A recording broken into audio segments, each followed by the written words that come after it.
Halo Tok, apa kabar? Halo Sar, kabar baik? Ngantuk lo ya? Lu belum tidur ya? Enggak, udah tidur sih. Oh lu programmer sih, jam tidurnya pasti ngaco ya? Enggak juga sih. Kalau akhir minggu mah buat Oh, main. hari Minggu ya. Tapi kalau hari biasa lu kayak dicambuk ya? Enggak juga sih. Enggak juga ya, tapi bisa normal ya? Bisa. Sudah berusaha dinormalin lah. Enggak kayak dulu lah ya, awal-awal waktu kerja jadi programmer, kuli kode. Enggak lah. Gajinya sama aja soalnya. Oh kayaknya sama, enggak naik ya? Enggak naik, lembur nggak lembur sama aja. Sama aja ya, aduh. Thank you Tok, hari ini udah mau diundang. Ini kita mau ngobrol-ngobrol, jadi karena mumpung lu kan orang IT nih, jadi kita ngobrol-ngobrol soal teknologi. Nah, boleh. gue sebenarnya agak penasaran dengan ada satu yang gue pikirin nih. Kan sekarang nih era digital nih. Sekarang tuh pokoknya apa-apa semua digital. Mau pesan makanan tinggal touch screen handphone, makanan dateng gitu. Nah, tapi di tengah-tengah itu juga ada ancaman lain yang gue pikirin ya. Kalau yang gue pikirin sih gitu. Mungkin gue orangnya kebanyakan mikir ya. Nah, ini kan sekarang zaman era digital gini tuh sebenarnya sama nggak sih dengan zaman mungkin 10 tahun yang lalu atau era kita lah ya, atau 20 tahun yang lalu era kita waktu kuliah dengan anak-anak sekarang ini, menurut lu ada bedanya nggak sih? Kalau beda ya beda sih dari sisi teknologi pasti beda jauh ya. Cuman dari sisi yang lain juga ya berbeda. Cuman intinya sih menurut gua nggak terlalu berbeda sih. Nggak terlalu beda. Core-nya itu nggak terlalu bergeser jauh juga gitu. Nggak terlalu. Tapi kan kalau buat usia, mungkin masih usia kita dengan usia 30 masih oke lah ya. Tapi kalau udah yang usia 50 ke atas kan memang udah agak susah ya menyesuaikan dengan kondisi era digital gini. Mungkin. Tapi itu juga sama sih kayak dulu waktu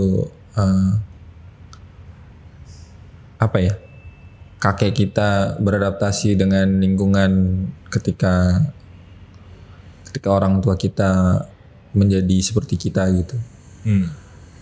Cuman masalah ingin atau tidaknya beradaptasi, karena kan gua ngeliatnya juga kita kan semakin kesini kan kita juga tidak terlalu banyak seperti generasi yang lebih muda dari kita gitu, yang katanya sih mereka bisa dibilang generasi yang memang lahirnya digital native gitu.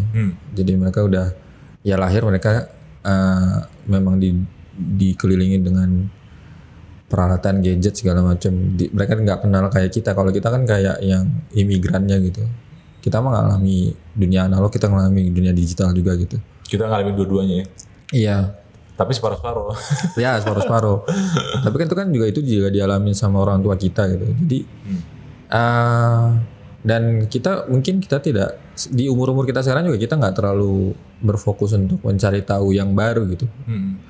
Tapi ya cuman sekedar itu sih, cuman sekedar pembedanya adalah kita mau belajar yang baru atau enggak gitu. Karena ya itu aja sih, kayak misalnya ke orang tua kita gitu ya, mereka gue rasa sih karena tidak punya terlalu banyak kebutuhan sih. Kayak kayak maps gitu ya. Gue ngajarin orang tua gue juga kayaknya sampai sekarang mereka belum terlalu bisa. Ada yang fasih gitu, kayak bokap gue fasih, cuman nyokap gue ngerasa nggak terlalu butuh, jadi dia tidak terlalu mencari tahu gitu. Ya gitu aja sih, cuman lebih ke arah mau atau nggak maunya sih, dan adaptasinya itu sih mau atau tidak mau yang lebih.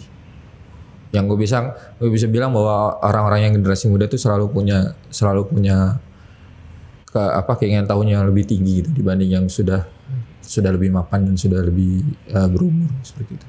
Jadi kayak kalau yang lu bilang tadi tuh kalau butuh oke, kalau enggak ya enggak gitu. Jadi kayak penasaran aja gitu ya. Saya rasa penasaran gitu ya. Iya, kita sudah berkurang masalah penasarannya dan lebih ke arah.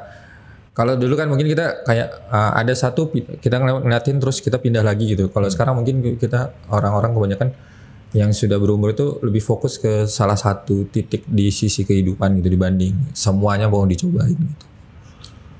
Tapi kan perkembangan zaman ini kan maksudku ada banyak hal yang perlu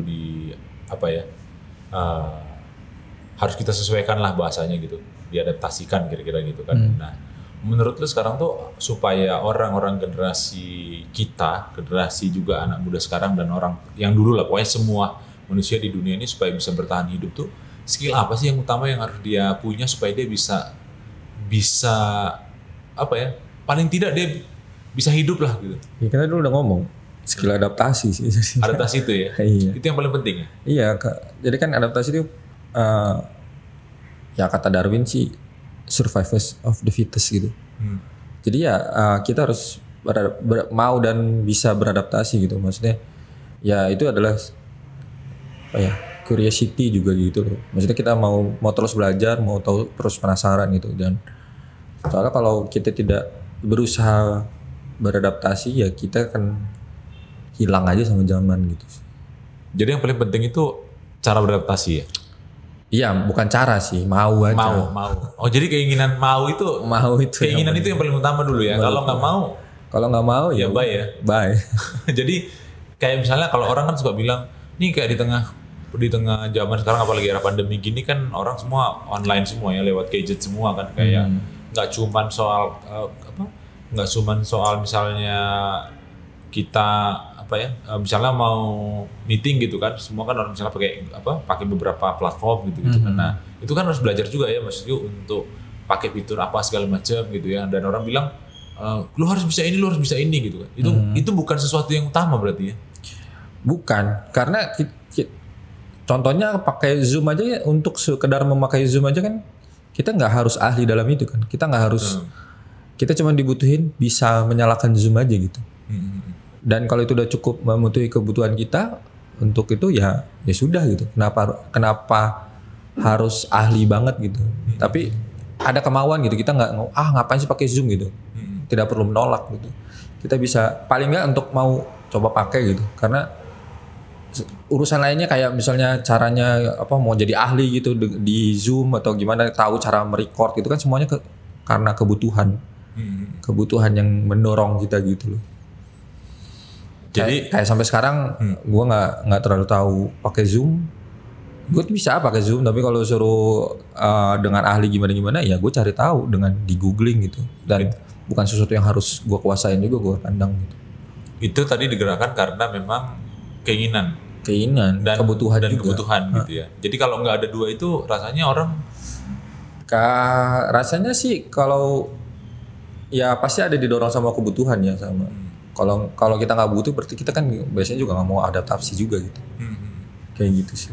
Ada sesuatu yang ingin dicapai lah, walaupun itu bukan kebutuhan yang langsung tercapai dengan kita belajar sesuatu gitu. Jadi dengan kata lain gini ya, berarti skill praktis. Jadi kayak kita misalnya dulu ya zaman kita kuliah kan sarjana minimal harus bisa bikin Word gitu kan. Maksudnya ngetik di Word gitu kan, Office gitu kan, misalnya gitu kan. Nah, kalau sekarang ini berarti itu bukan sesuatu yang utama ya, maksudku kenapa ya? Karena gini, sekarang ini kan kita perkembangan teknologi ini kan arahnya udah macam-macam nih gitu kan. Nah, kita kan banyak pekerjaan itu sekarang pekerjaan yang hilang dan ada pekerjaan yang tambah di zaman sekarang ini di era perkembangan digital ini gitu. Nah, jadi itu apakah itu tidak mengancam toh? Maksudku kalau kita cuman kan kita digerakkan karena keinginan dan adaptasi tadi.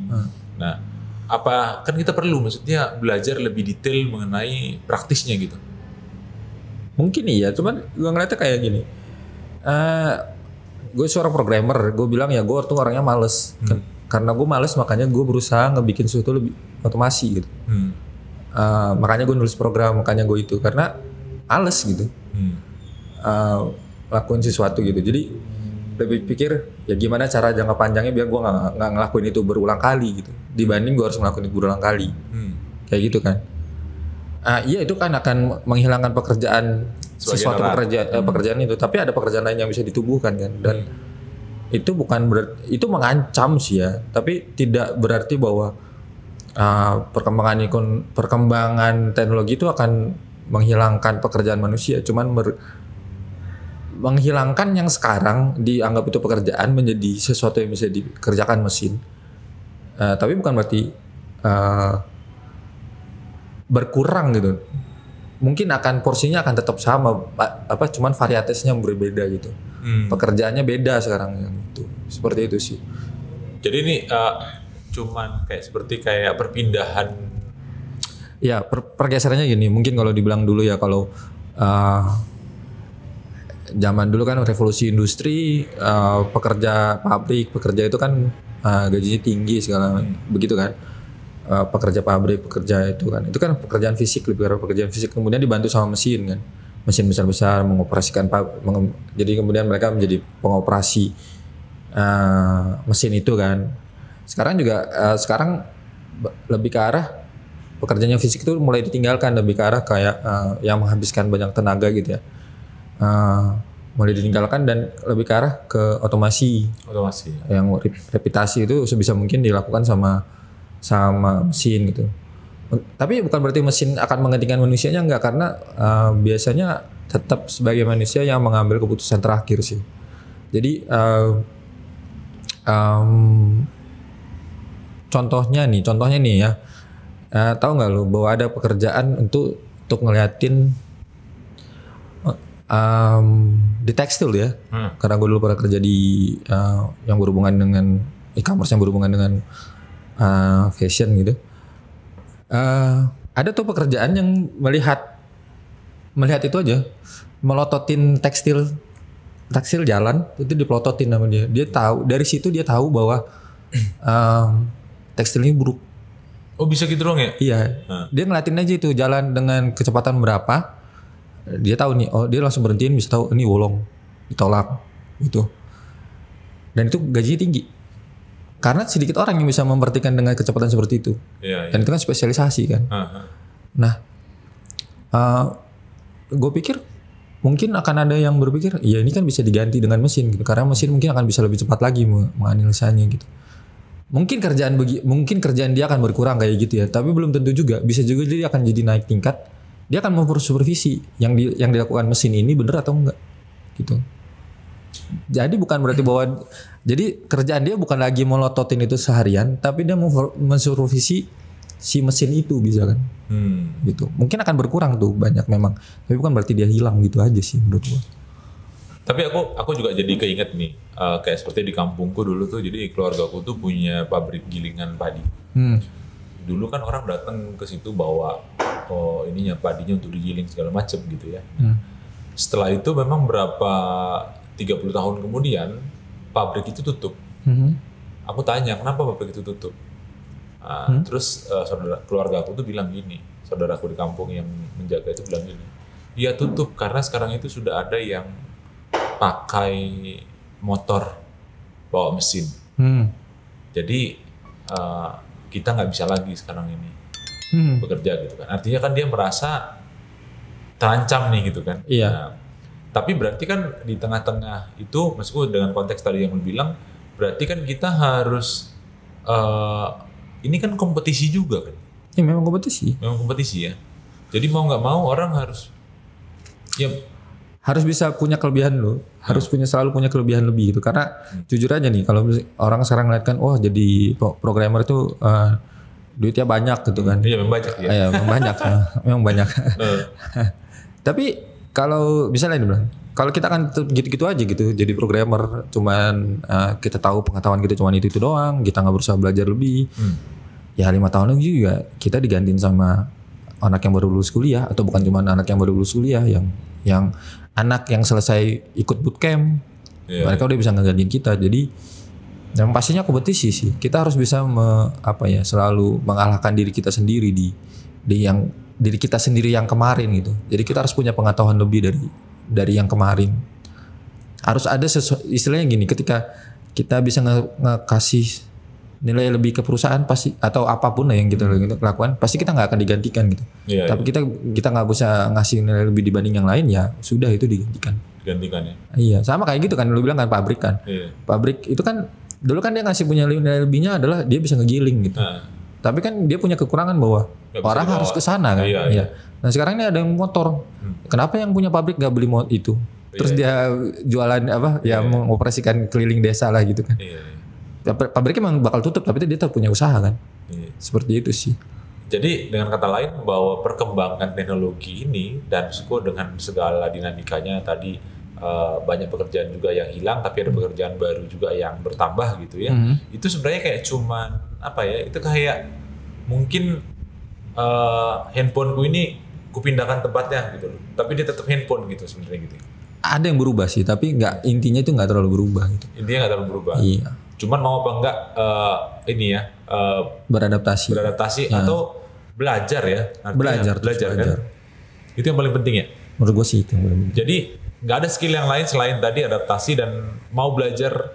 Itu yang utama sih ya. Itu yang utama harus dikembangkan. Jadi kalau soal teknis tadi segala macam itu bisa lah ya dipelajarin. Ya itu tergantung bakat juga ya kan, karena kan masing-masing orang punya bakat. Bukan punya. Ya menurut gua orang punya bakat, dia punya lebih mudah kalau dia menyusuri sesuai bakatnya gitu. Ya itu, tapi itu aja gitu, nggak perlu kita bawa yang kita harus jadi orang teknis semua, kita harus jadi ilmuwan semua, enggak.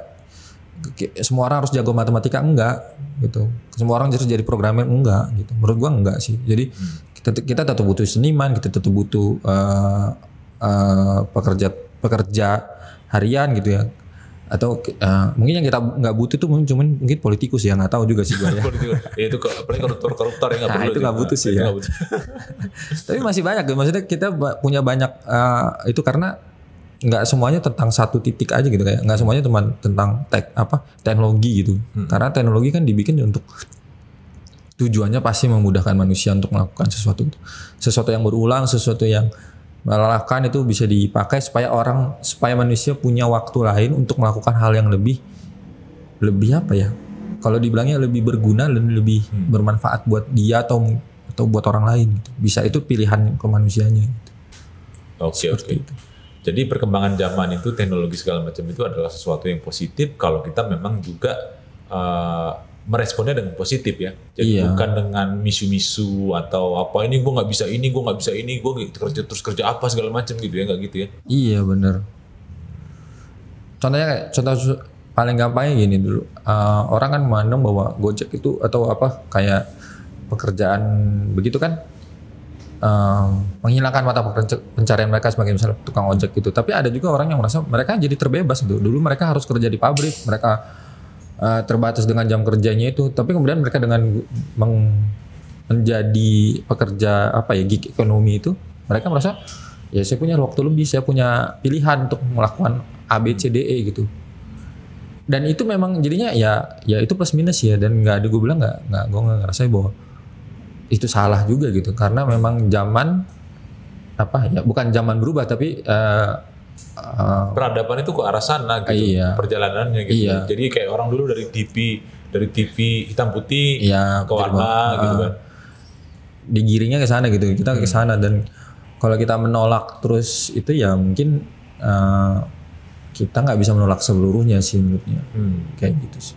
Karena dan itu tertinggal dan hilang aja gitu. Jadi nggak tepat dong ya kalau orang-orang menganggap bahwa perkembangan teknologi itu kejam.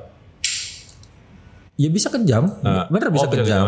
Bisa kejam, cuman kita bisa ngelihat juga bahwa kejam itu misalnya gini ya, bukan terhadap manusia doang ya, tapi bisa juga terhadap alam gitu kan ya. Karena kita tahu sendiri bahwa teknologi teknologi butuh alat keras, maksudnya perangkat keras hardware gitu, server butuh apa segala macam. Itu kan memakai sumber daya alam, butuh ruangan segala macam. Cuman orang-orang juga berusaha supaya banyak orang yang berusaha supaya mengkoreksi itu juga supaya tidak menghancurkan alam gitu atau menjadi kejam terhadap alam gitu kan. Dan juga orang juga tidak mau berusaha menjadi kejam terhadap manusianya gitu. Banyak yang berusaha seperti itu sih. Jadi kita nggak bisa ngomong selalu kejam gitu sih. Ada banyak juga yang berusaha mengkoreksi supaya sejalan gitu, karena sekarang tuh kalau dari sisi etikanya itu adalah kita tahu ngomong kecerdasan buatan gitu kan, atau machine learning gitu, pembelajaran mesin gitu kan. Itu adalah pekerjaan yang banyak etikanya sekarang yang dibahas adalah lebih ke arah gimana supaya dia nggak bias terhadap misalnya ras kulit putih atau bias terhadap pria gitu. Berusaha di situ, ada orang yang merasa berusaha begitu, tapi sebagian orang yang maksudnya kan gini ya, itu kan seluruh yang baru juga. Jadi ada yang berusaha menerobosnya, tapi kemudian ada yang berusaha menjadi polisinya gitu. Dan itu nggak bisa selalu begitu sih. Jadi nggak bisa ngomong bahwa Ya yang menerobos itu mungkin akan bisa dibilang kayak ya mungkin dia akan dibilang rada kejam gitu terhadap sesamanya. Tapi mungkin juga sebenarnya dia berusaha memberi kemudahan terhadap yang lain gitu. Dan si polisi ini yang berusaha ya orang-orang itu juga mereka lah yang berusaha supaya ini tuh jangan jadi sesuatu yang liar. Oke. Kayak gitu. Jadi gue ini nih. Gue nangkep nih, jadi bahwa teknologi itu perkembangan era digital ini sebenarnya plus minusnya ada, tapi gimana kita mau beradaptasi, kita mau melihat sesuatu yang baik untuk kita dan juga untuk lingkungan kita, dan ya memang mau gimana hidup ini terus berjalan ya. Iya, seperti betul. kata pepatah, roda itu berputar gitu. Iya. Berputar terus ya, Iya. gitu kan. Oke. Sip Tok. Thank you banget buat obrolannya. Sama-sama.